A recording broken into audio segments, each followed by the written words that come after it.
You seem a decent fellow. I hate to kill you. You seem a decent fellow. I hate to die. Begin. You know, it's a bit daunting because it's just described as the greatest sword fight in modern times. You know, it's like, okay. One of the things Rob Reiner said to Mandy and myself, every single frame of actual sword fighting is done by Cary and Mandy. I don't want stunt guys or stand-ins or doubles. I want you guys. And Mandy was like, yeah, sure, great, you know. So I was standing next to him and going, yeah, fine, sure, that sounds great. Oh, that wasn't supposed to go. This is easily one of the most iconic sword fights ever filmed. Who are you? No one of consequence. I must know. Get used to disappointment. Okay. It's iconic for its tonal wit, character-first writing, You are wonderful. Thank you. I've worked hard to become so. and real swordsmanship from the actors, giving us a duel that's as entertaining as it is masterfully crafted. I admit it, you are better than I am. Then why are you smiling? Because I know something you don't know. And what is that? I am not left-handed. Of course, it takes two to sword fight ambidextrously, There's something I ought to tell you. Tell me. I'm not left-handed either. and for actors who are new to swordplay, Neither Cary nor Mandy had any experience sword fighting. that meant months of preparation. Well, less for Cary. So you've had no fencing training at all, right? And Mandy and I went, not really, no, none.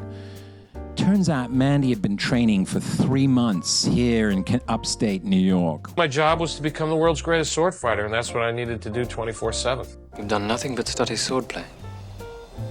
More pursuit than a study lately.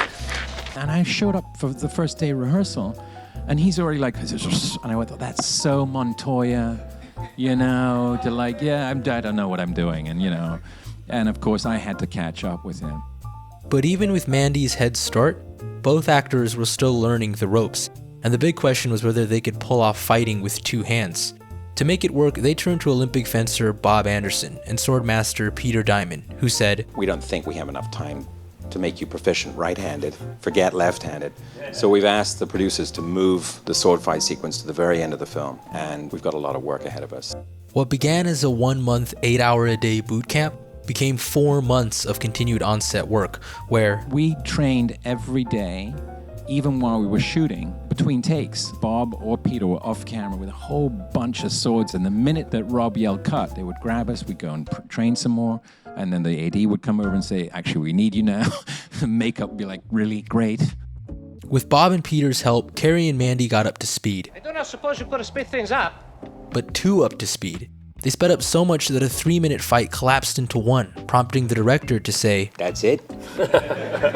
And we said, what do you mean that's it? I mean, we've been working on this for months, you know? He goes, guys, I built this beautiful set for you. I mean, look at it. The cliffs of insanity! I mean, then you're here and you're gonna be in here for a minute. We need longer than that. so it was back to the drawing board to add 2 more minutes. To do so, they revisited the great sword fights of film history, treating them as benchmarks to exceed.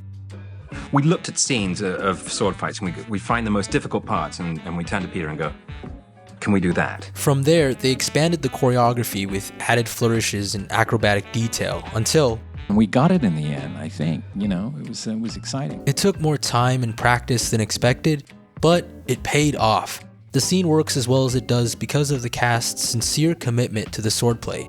In fact, this sincerity runs through the entire film.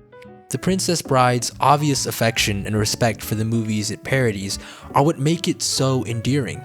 Even at its most romantic and theatrical, it never forgets its heart. Think about it, that's what every single frame of the movie is. That's what every single character's wish is. They're all fighting for their version of true love. True love, you heard him? You could not ask for a more noble cause than that. Finally, we get this duel between two honorable opponents, each motivated by love. They fight for revenge, for romance, and for the sheer joy of testing themselves against another master. From script to screen, it remains one of the greatest.